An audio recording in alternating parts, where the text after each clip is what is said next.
Good morning, and thank you for joining me on the Path to Liberty. This is the Fast Friday edition of the show for October 18th, 2019. Now, technology, I love it. It makes things easy. It makes things convenient. I love my phone. I love the fact that I have software and a computer and the internet to be able to stream this broadcast to you. So, behind the scenes, though, even among all the cool and interesting and useful pieces of technology, government absolutely loves tapping into basically everything. And building a surveillance network that would make George Orwell's Big Brother look like an amateur. The latest piece of the puzzle, today I'm going to talk a bit about Amazon's Ring smart home security system. But before getting to that, my name is Michael Bolden. We broadcast live every Monday, Wednesday, and Friday at 9:30 a.m. Pacific time from here in my home office and studio in downtown Los Angeles for the 10th Amendment Center. We have live video versions on multiple channels, archived editions on additional channels, plus we have an archived podcast audio only edition on places like iTunes, Spotify, and elsewhere. You can find all of our shows, all the ways to follow us, all the ways to support us, whether it's financially or otherwise, over at 10thamendmentcenter.com/path to liberty. Again, 10thamendmentcenter.com/path to liberty. I'm so very grateful for you spending a few minutes of your time with me today, and because it's the Fast Friday edition of the show, I will do my best to not take too many of those minutes and see if I can get this done in about 10 to 15 minutes, just doing an overview, and I'm assuming we'll have to do some follow-up on it again in the future. First of all, from Vox. This is an overview of what Ring is, and they put it this way. Ring is a smart security device company. It's best known for its video doorbell, which allows Ring users to see, talk to, and record people who come to their doorsteps. It also comes along with a social media app. Surprise, surprise. And they go on, they say, if you install a Ring device, you're automatically enrolled in its neighbor's social media app. People without Ring devices can also use the app, where they can anonymously read or post, using video or not, about crime, safety, suspicious activity, and lost pets within a 5-mile radius of their home. The app also alerts users to real-time 9/11 call data, as well as content from its own news team. No, I mean, for those of you who don't have the inclination that government wants to get their grimy hands on this, this sounds like a very useful and helpful tool. But they go on in this report, and I think this is an interesting summary. Neighbors is one of several increasingly popular fear-based social media apps whose focus on crime gives people the mistaken perception that crime is increasing, despite actual crime being at its lowest rate in decades. More importantly, though, is that Amazon and its subsidiary that it bought whenever it did recently, they're partnering with government all over the place. They're partnering with law enforcement, police agencies all over. And if you've watched other episodes of this show on surveillance, you know that no matter how they get their surveillance data, if a local government in one town, let's say Boise, Idaho, not to pick on Idaho at all, I've got friends up there, and you're not any different than the rest of the law enforcement agencies around the country. Once they get that information in Boise, it doesn't stay in Boise. Once the police have it, once government has it, it shares it through fusion centers or information sharing environment, post 9/11, Patriot Act stuff, and everybody accesses it. So if you go through a red light camera in Los Angeles, there's going to be a record of that. If it's stored, then people in Orlando or Honolulu or Boise can also locate where you may have done that in the past. So there is a partnership going on between these Ring doorbell surveillance tools, or smart home security as they're called, and police. And I've seen numbers as high as 500. This report from the Washington Post says it's around 400. The doorbell camera company Ring has forged video sharing partnerships with more than 400 police forces across the U.S., granting them potential access to homeowners' camera footage and a powerful role in what the company calls the nation's new neighborhood watch. The report goes on. The partnerships let police request the video recorded by homeowners' cameras within a specific time and area. helping officers see footage from the company's millions of internet-connected cameras installed nationwide. Now, this is, I think, an important part as well. Officers don't receive ongoing or live video access, at least as of now, and homeowners can decline the requests, which Ring sends via email, thanking them for, quote, making your neighborhood a safer place. The people over at Fight for the Future have put together this map. I think it was from them. They've definitely been leading the effort on this. Fight for the Future. Just Google them. You'll see a lot of work that they're doing to protect privacy and reject mass surveillance programs. But they put this whole thing together, and you can just scroll through and for those of you who are watching the video, you can see this. If not, I will definitely have the link in the show notes if you want to check the archive. It started out in Greenfield, Wisconsin, a suburb of Milwaukee, where my amazing grandfather, John Bolden, and my Nana, Florence Bolden, lived for so many years. But that was their home. And that's where it started a few years ago. But you could scroll through and see all the different places, at least that we know of so far, where there are partnerships between law enforcement and with the Ring home surveillance system. Now, they say that they're not sharing live feed, but look at this report from The Verge. Smart doorbell company Ring allowed employees to share unencrypted consumer videos with each other, according to reports by both The Intercept and The Information. The reports say that Ring, which was purchased by Amazon last year, I guess that'll tell me when it was, so in 2018, they gave various teams access to unencrypted customer video files on company servers and live feeds from some customer cameras, regardless of whether that access was necessary. Of course, necessary is a whole different story. The reason that I point this out, and I'm assuming that Amazon will tell us this was for testing or for verification purposes, but the fact is that the access is there. And if Amazon's doing it even in small amounts, or if Ring is doing this through small amounts, certainly at some point, just like we see law enforcement and government pressure to end encryption, certainly at some point we can expect to see government pressure to provide access to the live feeds of this as well. And just one more point on that. The reports say that this behavior began in 2016. So I don't think it's going to be long until the cops end up demanding access to this as well. A little bit more information on what law enforcement does in this whole loop. This back to the Washington Post. It says, to seek out Ring video that has not been publicly shared, officers can use a special neighbors portal map. They get this whole law enforcement interface when they partner up with the company, and they can designate a time range and local area up to half a square mile wide, and then get Ring to send an automated email to all the users within that area alongside a case number and a message from the police.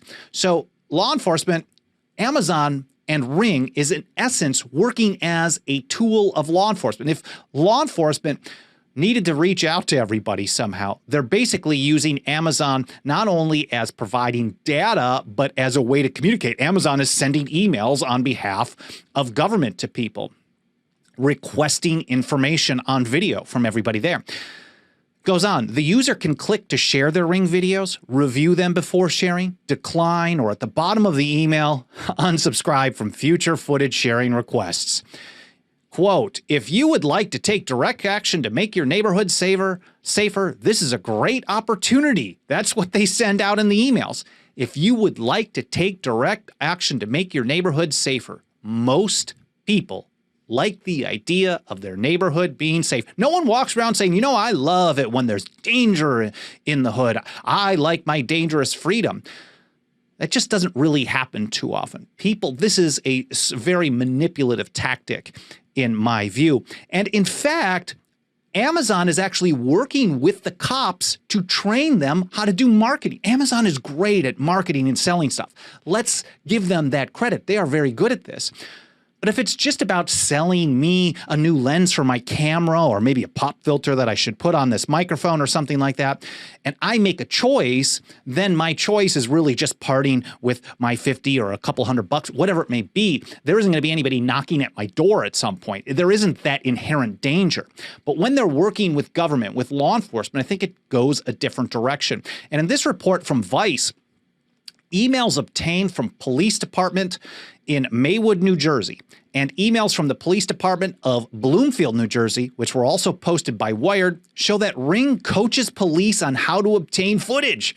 The title of the article is Amazon is coaching cops on how to obtain surveillance footage without a warrant. So a lot of people have been declining these, which I think is very positive, but many people are turning it over, and Amazon is working with law enforcement agencies really actively. Maybe it's just because it's a big profit thing. Maybe they're on board with a big brother police state. Maybe it's some of both. I don't know, but they certainly are doing it, and they're trying to teach them how to get better results so then they don't have to get a warrant. But instead of just going through the good old-fashioned Fourth Amendment or the various clauses or parts of the state constitutions, they're encouraging police to just use good marketing language instead. Now, the bottom line is people aren't really self-aware of these things, and therefore they're willing to partner or hand stuff over the government without a warrant. And that, I think, is a whole nother issue that we need to address.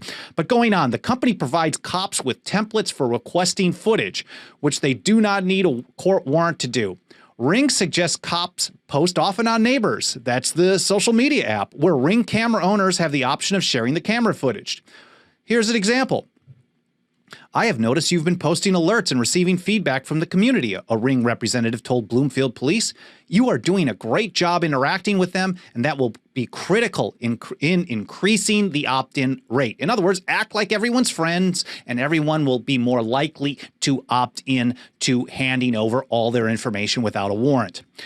Going on, as reported by GovTech on Friday, from whenever this was published, August of this year, police can request Ring camera footage directly from Amazon. Now, Amazon says that they don't just turn it over, even if a Ring customer denies to provide police with the footage. It's a workaround that allows police to essentially subpoena anything captured on Ring cameras. But of course, we know that the Ring data is going over the internet backbone. It could be bouncing around to Ukraine and then back. Now, Ring is based in Ukraine, so any information that's going to headquarters is definitely going over international waters on the internet backbone, and I believe under Section 702, the federal government is probably tapping into that anyways. In some ways, maybe they're not sharing it with local police and they still want to get that opt-in, but the information is being collected, and it's probably not long before it's all being openly and widely and aggressively collected beyond what they're saying so far. Amazon does say that they do decline turning stuff over, but I don't think trusting this to stay that way, if it is actually playing out that way behind the scenes, is really a good strategy at all.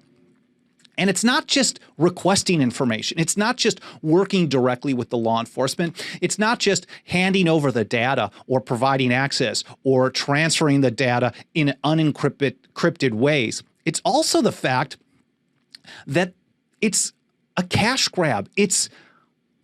Check this article out from Vice. I don't know how else to put it. Cities and towns around the country are paying Ring up to $100,000 to subsidize the purchase of the company's surveillance cameras for private residents. And I think people who like socialism these days, there's obviously a big debate back and forth about that. I'm not on board, and I think this is a great example of socialism run amok. This is government taxing people, taking that money, and because government can't be trusted, it will use that money.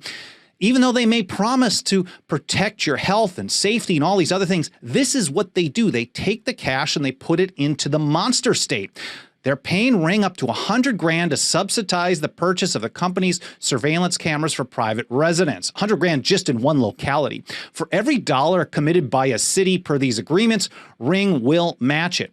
This motivates cities to pledge tens of thousands of dollars to a tech giant that is building a private nationwide surveillance network. And I would argue that it really isn't a private surveillance network, and that really isn't even the issue. The issue is that it is a government I mean, it's not being run by, it's being run by a corporate partner of the government. And to me, it doesn't matter who's running it. It's actually a bad thing. And the fact that they're taxing people and using it to subsidize these programs is even worse. Here on Facebook, they literally just posted it a couple of years ago. Rancho Palos Verdes, very rich, beautiful area here in Southern California, here in the Los Angeles area, gorgeous place. But there they are. They've got this publication, this program where they put $100,000 for this program. Incentives partnering up. The city puts up $50, Ring puts up another $50, and you're basically subsidizing more Orwellian surveillance. And then in summary, this from Fight for the Future, again, fightforthefuture.org is really leading the charge on this, and I think they're doing great work. They just published a letter in opposition in general, signed by 30 plus different organizations. This is something we probably want to get in on at some point too and work with them a little bit more to resist this, at least on a state or a local level. And they sum it up like this. Amazon Ring partnerships with police departments threaten civil liberties, privacy, and civil rights, and exist without oversight or accountability. Given its significant risks, no surveillance partnerships with Amazon Ring should have been established. So it shouldn't have even happened in the first place. Agreed. And none should be established in the future. Agreed. Without substantial community engagement and input and elected official approval, I would take the position that even if we do get oversight and local approval and some kind of regulations over it, I still think it's a bad idea, although it's not up to me to tell the people in other communities how to live their lives. If it were up to me in my own home, in my own community, I would absolutely say no. They go on, to that end, we call on mayors and city councils to require police departments to cancel any and all existing Amazon Ring partnerships and to pass surveillance ordinances that will deter police departments from entering into such agreements in the future. We further call on Congress to investigate Ring's practices and demand more transparency from the company. Well, I hope you guys found this educational.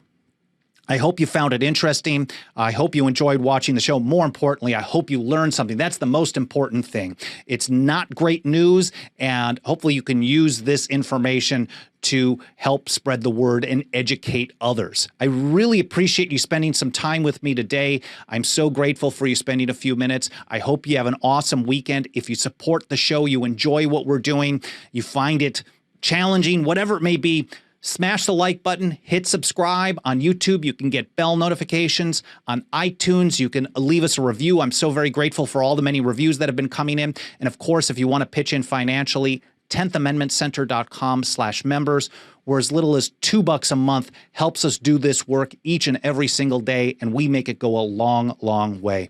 Again, thank you so much for joining me today. Have a great day. Have an awesome weekend. We'll see you next week here on The Path to Liberty.